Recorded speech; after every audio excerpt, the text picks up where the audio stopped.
Yeah. So hi everyone. We'll continue our lecture on the concept of virtual ground. So I was just saying, why are we discussing all this, especially in the first 3 to 4 lectures? We are laying the groundwork, the foundations for analyzing opamp circuits. And then probably in the next 1 or 2 lectures, we'll just analyze opamp circuits using intuitions. Okay. So what we are doing right now is building that framework. It's building the foundations needed for so that you'll be able to very intuitively analyze opamp circuits. Okay.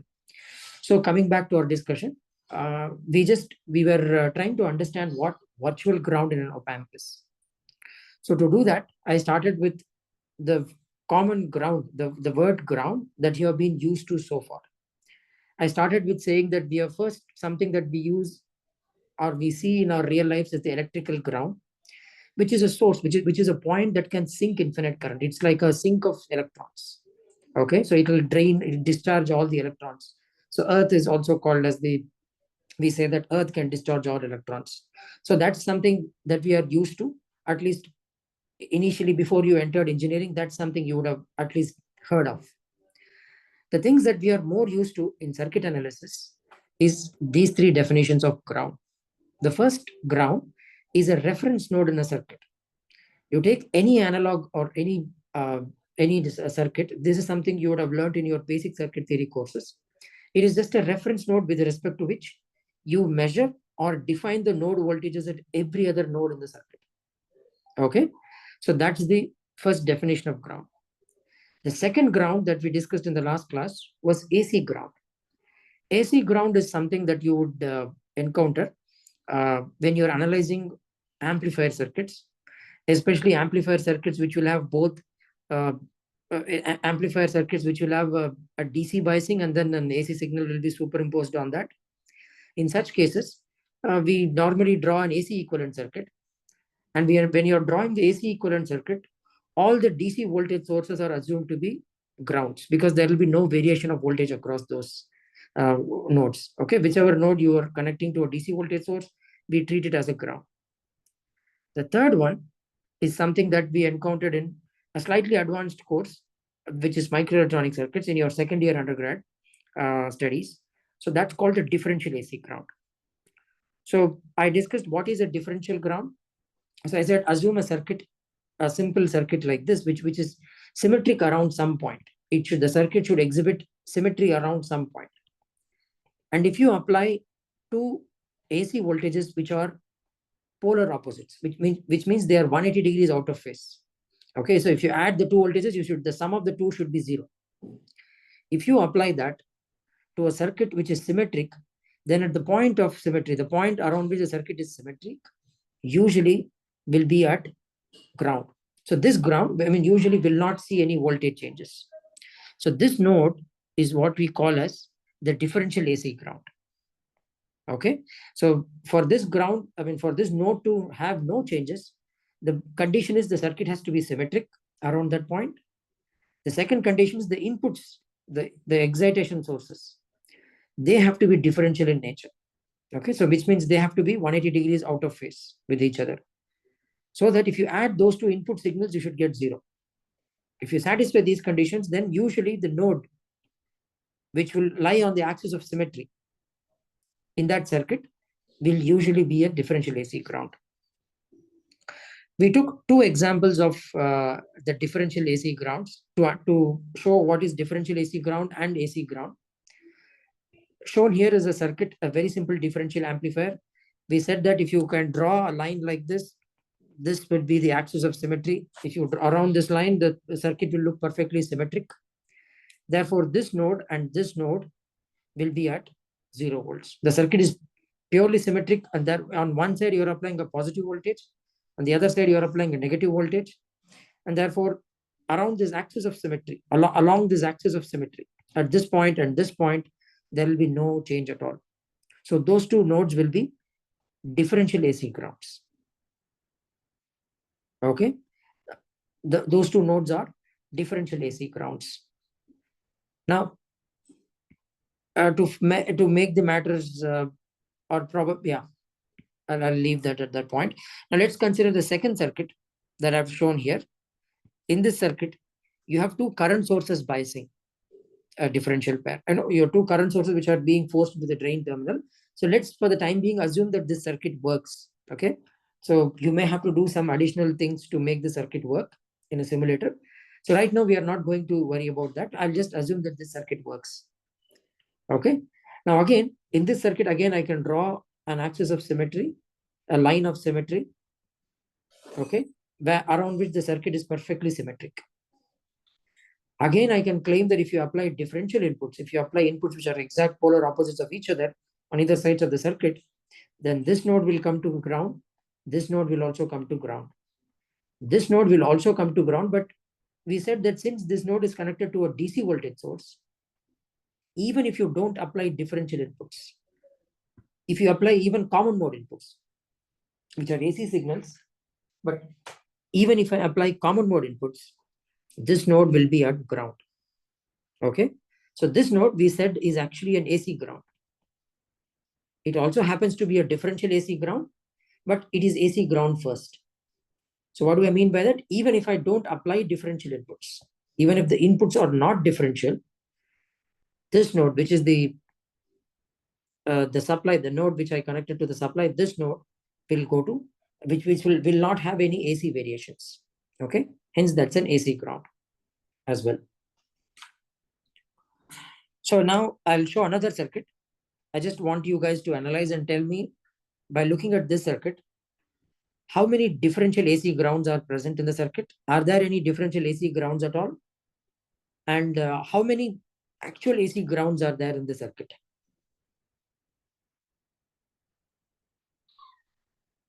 Just by inspection, can you say how many differential AC grounds are there in the circuit?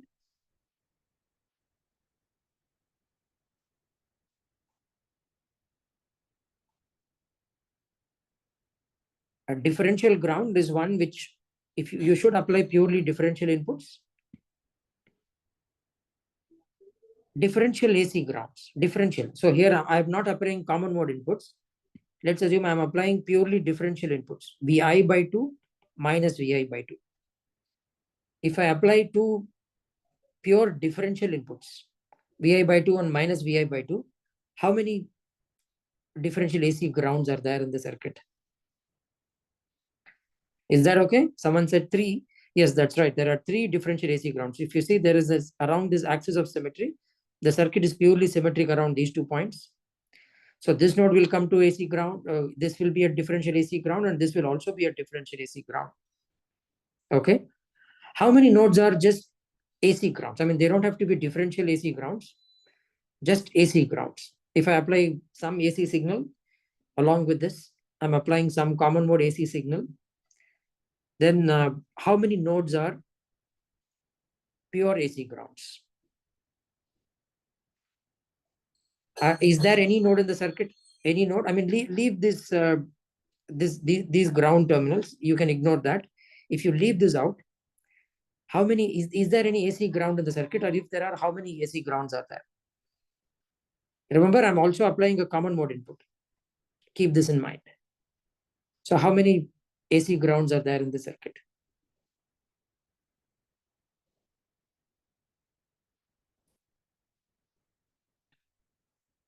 1, right? Is that clear? It's just 1 because this is a DC voltage source.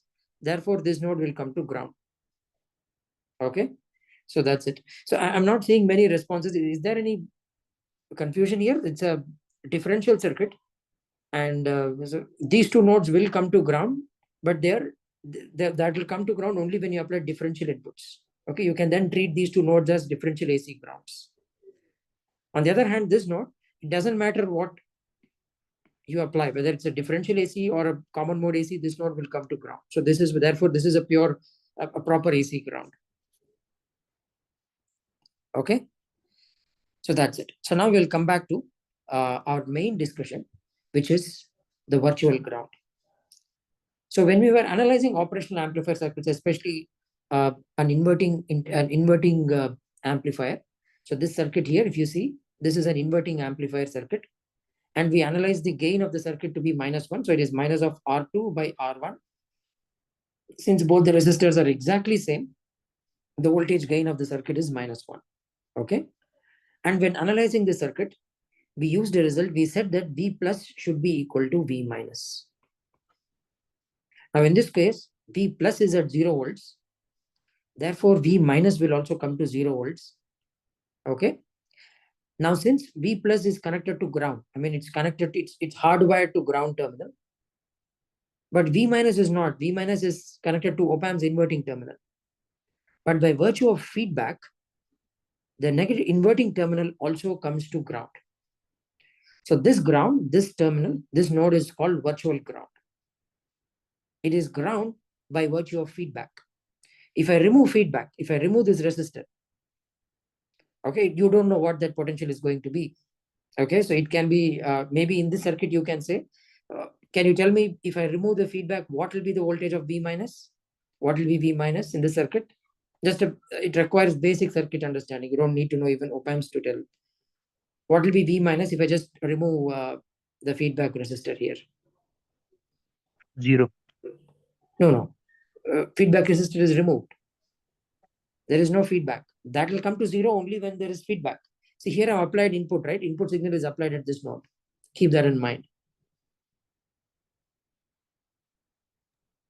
It should be Vi minus current into resistor. R. Now, what is the V current into by the resist? VI itself. So someone said it's VI itself, right. right? Because the Right. current, Current will be 0, right? yes. Assuming op-amp's input, right, generally it doesn't draw an input current. If you assume an ideal op-amp, where input impedance is infinity, no current flows through that, then V minus would just come to VI itself. This node will just be VI itself. Okay. So now if it's there is no virtual ground. Okay. Virtual ground comes into play the moment you add negative feedback. The moment you put a resistor in that connects the output back to the input terminals, then you have feedback in the circuit. The moment you have feedback, if you recall from the first lecture, we said that whenever you have feedback, what happens? The input to the high gain amplifier eventually goes to 0. If you recall our first lecture discussion, the input to the high gain amplifier. So you have a very high gain amplifier and there is some feedback element here. We argued that if you apply finite input, output should also be finite for a negatively feedback circuit. Then if this gain goes to infinity, then this node voltage has to come to 0 because V0 is finite. So V0 divided by A tends to 0 if A tends to infinity. That's what we said. And this error has to come to 0, which means the difference of the two inputs, to the summer will be equal to 0, which means the Vi will be equal to Vf. So if you look at this circuit here, op-amp, I said you can treat it like it's formed by adding this difference block and an amplifier together. So it simply means that this V plus will become equal to V minus. So that's what I said before. Okay. So by virtue of feedback, because the forward path gain, the op-amp's gain is infinity, because the op-amp's gain is infinity, the positive and the negative terminal voltages should become equal. Okay, the difference between the two inputs should become 0. So that's all. It follows from that. If you look at from a block diagram model point of view. Okay. So we introduced this term called virtual ground. So to differentiate from all the other grounds. So we have discussed three grounds so far: ground, AC ground, differential AC ground. And now if you see, we introduced another ground called virtual ground. This happens only when you have feedback. If there is no feedback, there is no virtual ground. Okay, so this is something for you to keep in mind. So let's analyze a very simple circuit. This is something I introduced this circuit in the last lecture. We called it a voltage follower. So you take a simple op-amp is a 3-terminal device, right? Ideal op-amp, and just connect the output of the op-amp to the inverting terminal. Just connect the output to the inverting terminal. And if you apply the input here, input Vi here, what will be the voltage V0? V0 will simply be equal to Vi. And this again follows from basic feedback theory. If the forward path gain is infinity, then V plus will become equal to V minus, and it follows that. Using this logic, I'll say that what if I ground the positive terminal? If I ground the positive terminal, what will be the output voltage now in the circuit? I've just taken an op-amp, I've grounded the positive terminal and connected output back to the inverting terminal. What will be the value of V0 in this case?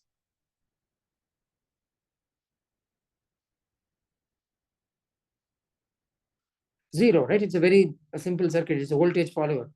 So your output will simply be equal to input. Now, I'm going to inject a current Ix into this node. Okay. So let's assume I have a ground. See, I can treat a ground as a 0 volts. What happens if I inject a current into ground? Inject some current I into this ground terminal. What will happen? What will be the voltage? What will be the voltage at this point? A ground is a reference point, but in this case, let's assume you can treat it this way. I'll, instead of calling it as ground, let me add a 0 volt DC source and then connect it to ground. This is a 0 volt DC source.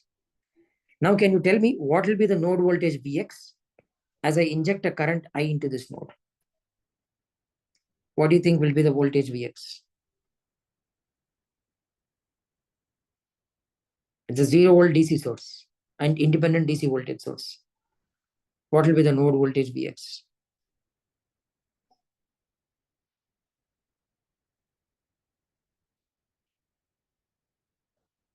Zero, right?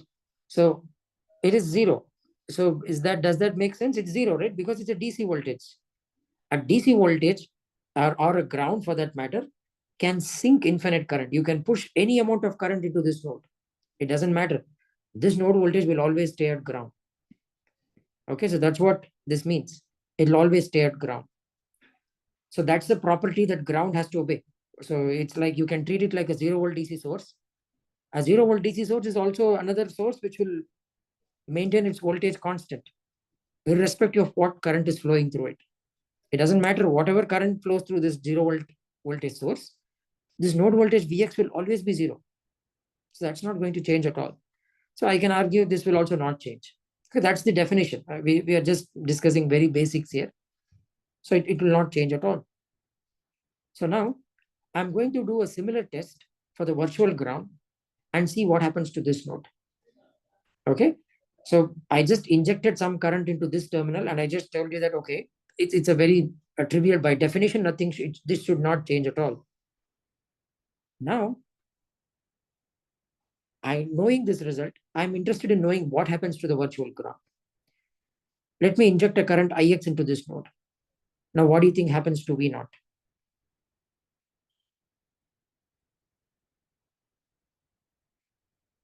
In this circuit, Could what do you you think repeat happens? Ix into which node? Into here, sorry, I've pointed it here.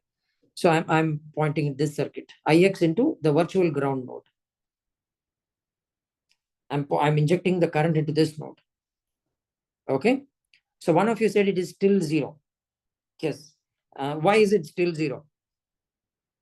Why is it still zero? Where is that current going? I mean, so the current, where is the current going? The current Ix, yeah, which ground? Which ground, right? Ground is sinking current. See, if you recall, I said the opamp model, the mathematical model of an opamp looks something like this. You will have a input. At the output, you can see there will be a DC voltage. It will be a voltage controlled voltage source where the voltage source value is given by A times V plus minus V minus. Okay. So for a 3-terminal op-amp, you can treat this like there is a ground for the op-amp. Internally, there is a ground for the op-amp. And now when you're injecting this current, remember feedback is still active.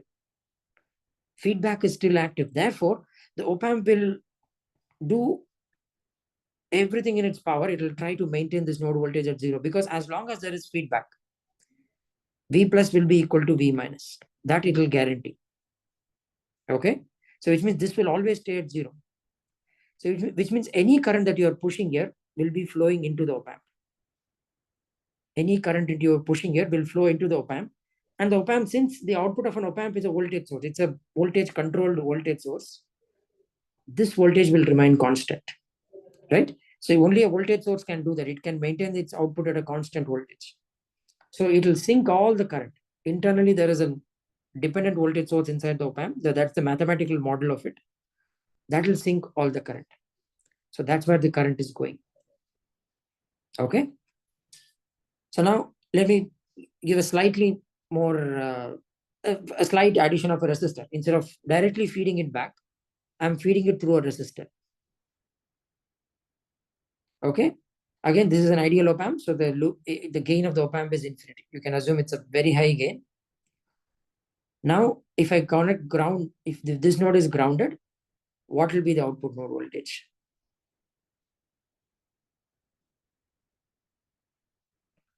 Assume this is an ideal op-amp. Input impedance is infinity. Make that assumption and see what happens to the circuit. What will be your output voltage?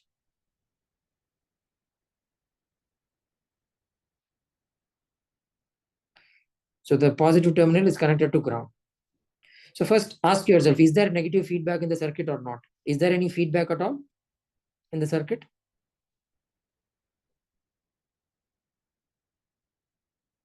There is feedback, right? You're directly taking the output and feeding it back at the input terminal. There is feedback present in the circuit. If there is negative feedback, what will be the voltage Vx? If there is a negative feedback, Vx is 0. So if this node voltage is 0, and you know that the input current through the op-amp is 0, because I've assumed that ideal op-amp with an infinite input impedance. If the input current going into the op-amp is 0, what should be the output voltage?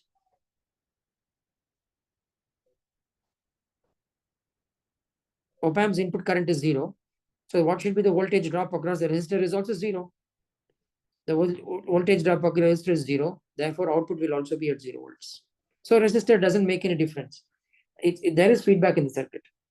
So adding a resistor will not make any difference.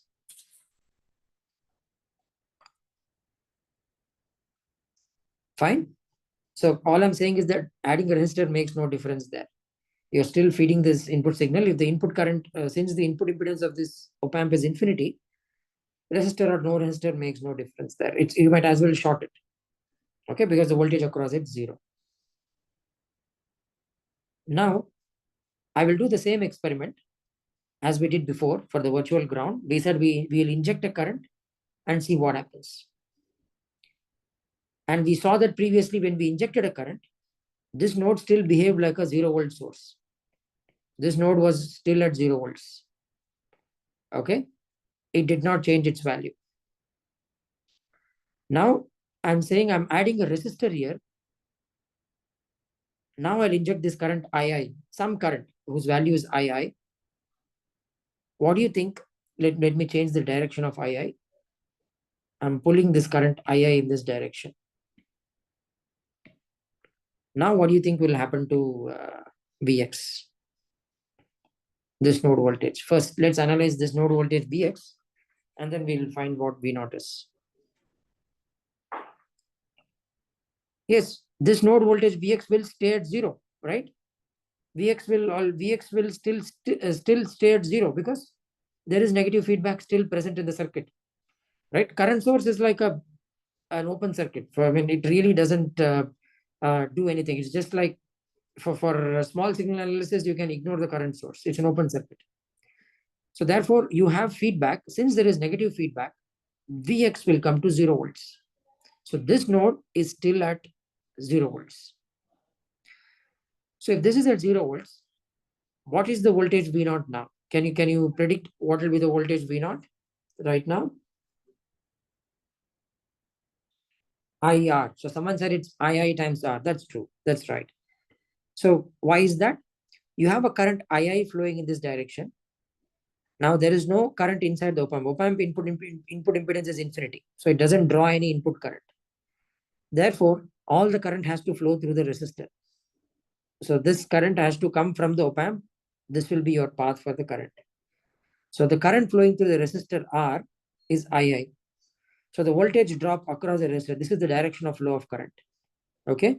So the voltage drop across this is II times R. And the output node voltage V naught, I can say is simply equal to the voltage across the resistor itself, because other side of the resistor is at 0 volts. So you have a situation like this. You have a situation where this is R, other side of the resistor is at 0 volts, and you have a current of II flowing through the resistor. I'm asking, what is this node voltage V naught? That node voltage will simply be equal to the voltage drop across the resistor itself, right? Because the other node is at 0. So it will simply be II into R. Okay. So this is another kind of an amplifier which converts current inputs to voltage outputs. So this amplifier is what we call as trans impedance amplifier. I just wanted to illustrate the idea of virtual ground. As long as there is feedback, this node is going to change. Meaning, even if you keep injecting whatever be the magnitude of the current, the voltage is not going to change. The virtual ground will remain as virtual ground. But the moment I put a resistor in the feedback path, the output voltage is going to change. That will change because the current is now flowing through the resistor. And that output voltage will be proportional to the input current. Okay. So such an amplifier which generates a voltage proportional to the input current is what we call as trans impedance amplifier. So trans impedance amplifiers are used in optical circuits. So generally, if you must have encountered a diode called photodiodes. So photodiodes are devices, two-terminal devices, which will produce currents. The current through the photodiode will be proportional to the light intensity. Okay, the more the light intensity, the higher will be the current. So now you have a current which is proportional to light. Okay, light intensity. So that current you would normally want to convert to voltage for further processing. You may want to do some additional signal processing on it. So this block is often used as a photodiode current to voltage converter. Okay, it may not be exactly an opamp because now, I mean, in the recent times we would want these circuits to operate at very high frequencies. So opamps generally have limit. We will see once we start talking about some practical opamp considerations. We'll see that opamps have finite bandwidth and all that. So, but the whole idea, the concept is this: you inject a current which can generate an output can be proportional to the input current. So now we have understood the concept of virtual ground. I'll just discuss one other point. If you connect this node to ground, yes, this node comes to 0 volts. But let's say I connected this node, the positive terminal, to some voltage source, some VDC. Let's call it V1, V1 volts. And I just short circuit this. This node will always be at V1, right? This node will always be at V1 because that follows from, it's like a voltage follower. So whether you apply DC voltage here or AC voltage, doesn't matter. The op-amp's output is simply going to follow. It's the inverting terminal will follow the non-inverting terminal. Okay. Let me pose you a slightly different question. We will revisit this at some other point. What if I connect positive terminal to the negative terminal and apply an input like this? Do you think it will happen? So I'll leave this question for you to think about. We'll revisit this. This will be an interesting answer to look at a later stage. Okay. We will see that this circuit is in positive feedback, and it under certain conditions it will become, the output will saturate. It won't act like a voltage follower. You cannot apply this result V plus equals V minus. Okay. And under what conditions can you apply all that? We'll revisit that circuit. Okay. So I'm just putting it out there for you to think about. So here, I just wanted to make one point here. Yeah. So voltage follower. Now, if I inject a current source, say I here, what do you think will be the output voltage now? I'm just coming back to this circuit itself.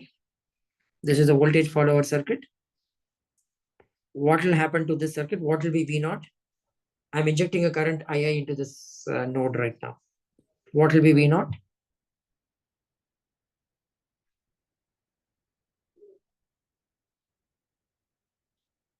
Will it be V1? So yes. Is that fine? It will be V1 itself, right? Because there is still negative feedback. There is still negative feedback in the circuit. So V plus will follow V minus. and all this current II will flow into the opamp, and the opamp, because the opamp's output is a voltage controlled voltage source, that will sink all the current, that will take all the current. Okay, so that's another thing to keep in mind. Okay, so finally we have to ask an important question here, that is, if you take an ideal DC voltage source, and then because it's or let's assume a 0 volt DC voltage source, I said that even if you inject any current, there will be no change in the voltage at all. It's always going to remain constant. Okay. If I ask you, what is the impedance of this 0 volt DC source, what will be your answer? If I ask you, what is the impedance seen here of this 0 volt DC source, what will be your answer? Keep this in mind. Even if you inject any current, that node voltage doesn't change at all. So what does it mean in electrical terms? What can I say? What is its impedance?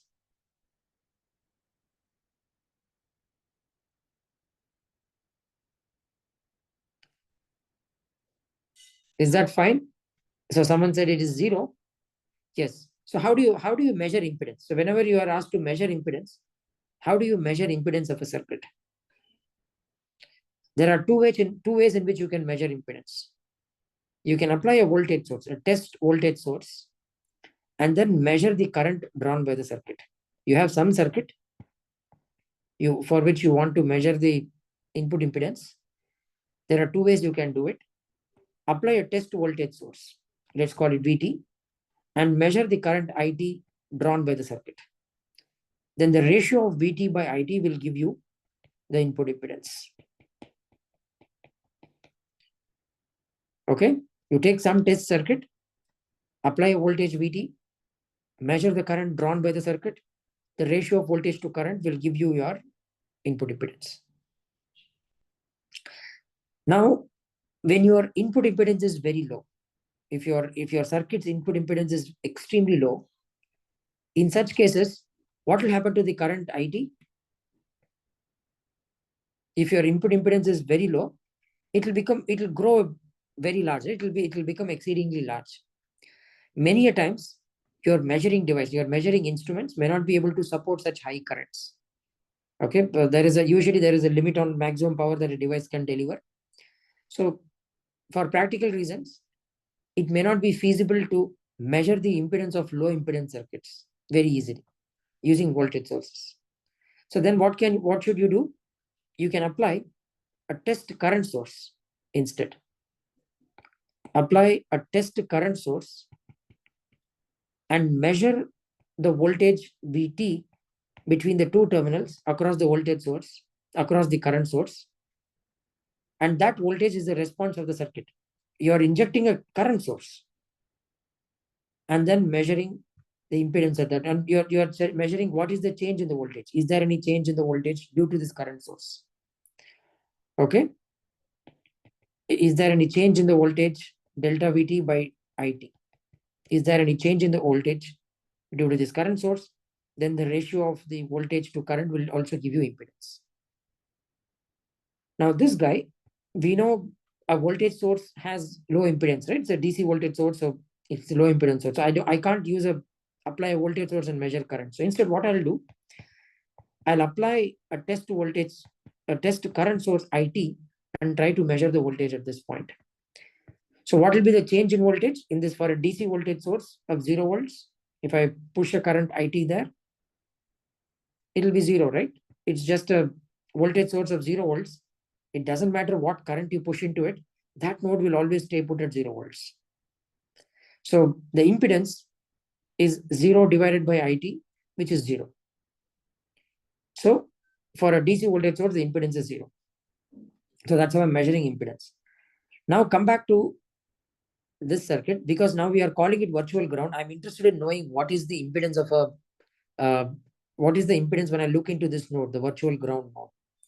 I know for a ground it is 0, which I showed using a 0 volt DC source. I said, okay, that's 0. Now what will be your impedance looking at this node? First, let's assume A is infinity. The op amp's gain is infinity. If the op-amp's gain is infinity, what is the impedance looking at this node?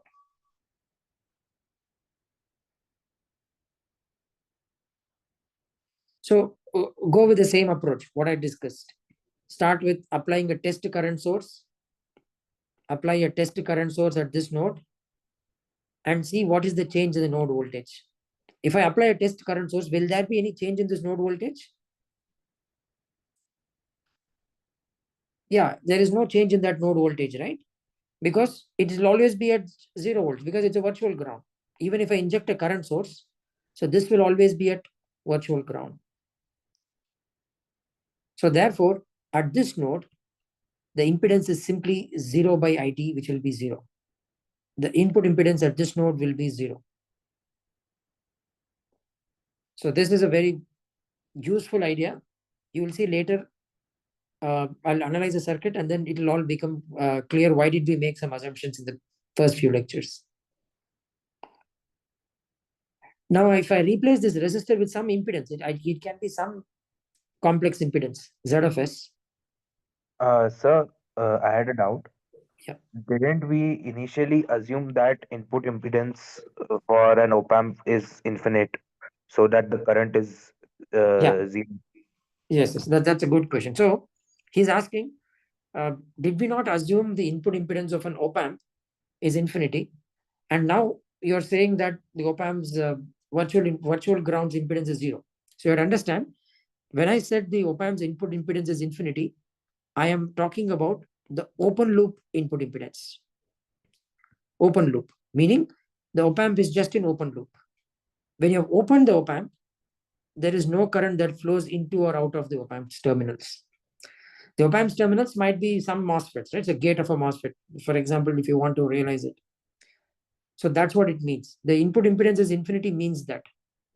But now there is feedback. The moment you place feedback in this circuit, it's no longer an open loop. So I'm injecting a current IT, and this current is flowing through the resistor and to the op-amp output. It is actually flowing to this op-amp's output, and this node voltage is not changing at all. So for example, let me explain it this way. So if I took an op-amp in open loop, and let's say I grounded one of the terminals. Let me assume, I'm sorry, this is not the right one. This should be minus, this should be plus. Yeah. So let's assume I grounded the plus terminal and I'm going to apply a test current source. Op-amp is an open loop right now. There is no feedback. If there is no feedback, the IT, the test current IT has no path to flow. It has to flow into the op-amp. There is no other path. Okay. Because the input impedance of the op-amp is infinity, this node voltage will blow up to infinity. I mean, I'm just saying theoretically, right? Practically, it'll have some, limitations. How much depends on the supply, the current source is being supplied from and all that. But this node will blow up to infinity. Because op-amp has infinite input impedance, which means op-amp cannot carry any input current. Right? Inside, it cannot flow. So that's what it means by infinite impedance.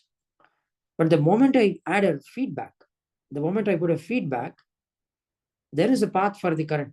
Yes, it's not flowing into the op-amp at all.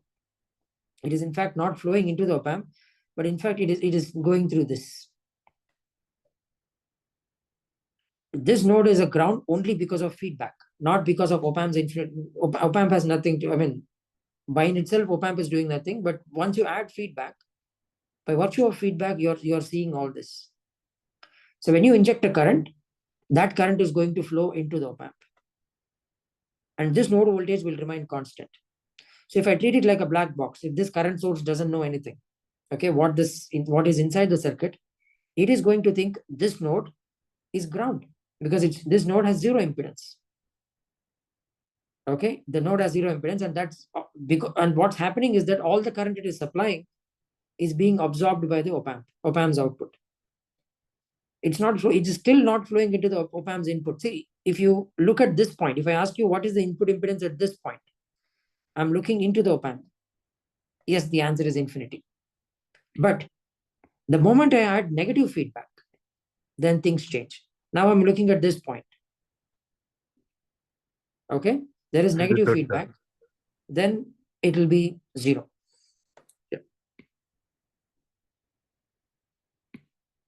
Okay, so that's the whole idea behind virtual ground, and input impedance is going to zeros. Even if I add, so I'm just coming back to our discussion. If I replace this resistor by some impedance Z of S, even then the input impedance will still be 0. Now I'll give a mathematical explanation for this, because you guys have already done basic circuit theory courses, microelectronic circuits. So we must have studied something called Miller's theorem. What is Miller's theorem? Miller's theorem tells you that if I have an impedance Z connected between two terminals, connected across an amplifier, and if this amplifier's gain is minus A times, say, VD is the differential voltage across this VD, then what is the input impedance seen at this amplifier's input? If I connect Z across this, what is the input impedance from Miller's theorem? Z upon 1 plus mod of A. Yes. Yeah, here it is 1 plus A. So you can say it is Z by 1 plus A. How do you say that? If you apply a test voltage here, say V test, this node voltage will become minus of A times V test. So this node voltage will be at minus of A times V test. So the overall voltage across the impedance, the current that is drawn from here at the input is same as the current flowing through the impedance. And the current flowing through the impedance is simply Vt minus of minus AVT divided by Z. So you can take the ratio of Vt by I, you will get Z by 1 plus A. The input impedance is Z by 1 plus A. The same thing is happening here as well. If you look at it, this is like a voltage amplifier. An opamp is just an opamp is just an voltage amplifier. And I've connected an input impedance between the output and input of the amplifier. So you can treat this as the input of the amplifier, output of the amplifier. Therefore, I can say, let me just, I think,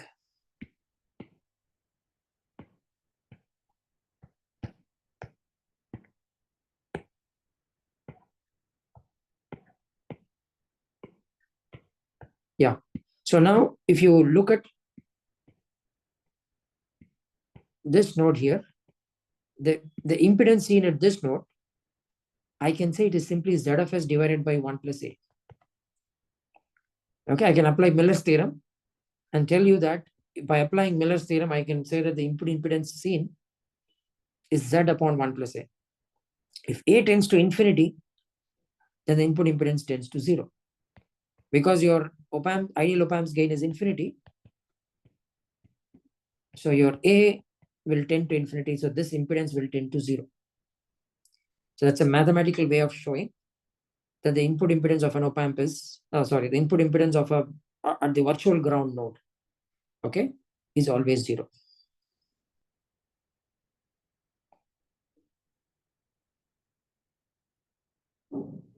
Okay, so you have to take some time to digest this.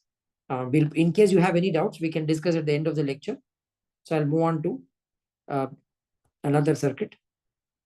So we have already analyzed these two circuits. So this is a voltage adder, right? So the one of you had a doubt. So one of the doubts that you had is that, yes, every resistor has some current R flowing through them. But is there a possibility for the current in the resistor, each of these resistors, to flow into other resistors? Is it possible at all?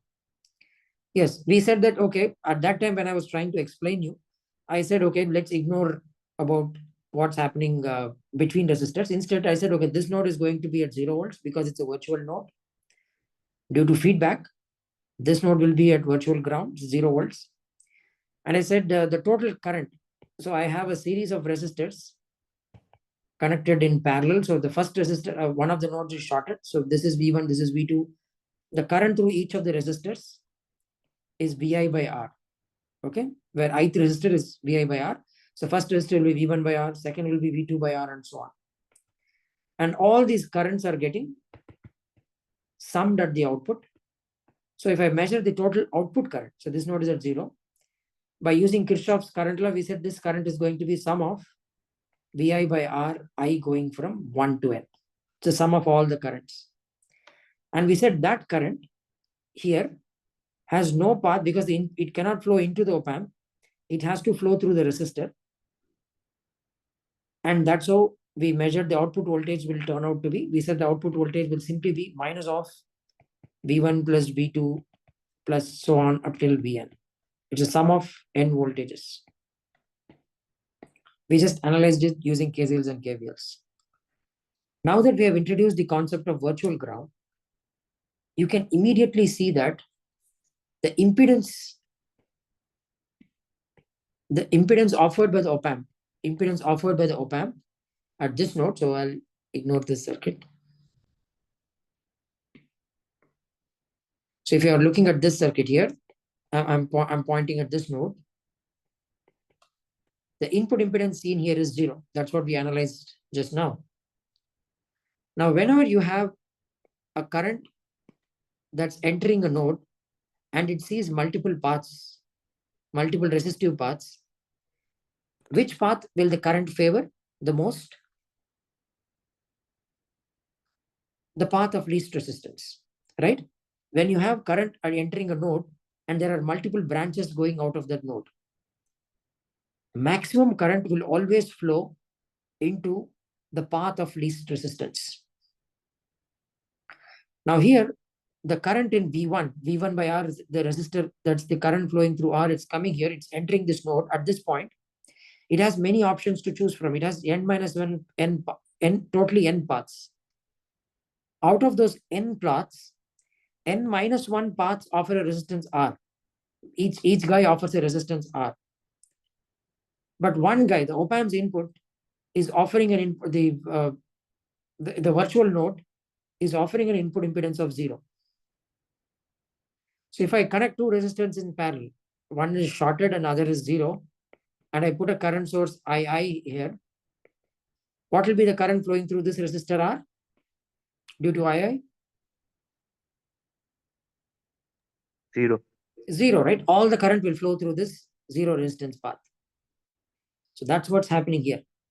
Every current in this, each of those paths, V1, V2 till Vn, they all enter this node, and all of them invariably choose the 0 impedance path. That's why they don't flow between each other. Okay, so that's, you can explain it that way as well. You can use Kirchhoff's current laws to explain it. But since if one of you had a doubt, why can't it flow through between other resistors? This is the reason. Because there is a path which offers you zero impedance. Therefore, all the current will go into that path, which happens to be this op-amp's path. And yes, the final answer you get is V1 plus V2 plus Vn and so on. Okay. So that's it for today's lecture. I'll just finally share this cheat sheet. Okay, I just wanted to analyze one other point. We'll do that in the next lecture. So now we have analyzed different op-amp circuits, or probably even this cheat sheet I'll discuss in the next lecture. You have the sheet with you, so you can look at it before coming to the next lecture. We'll analyze that the next lecture itself. Okay, so I'll stop at this point. We can have doubt sessions.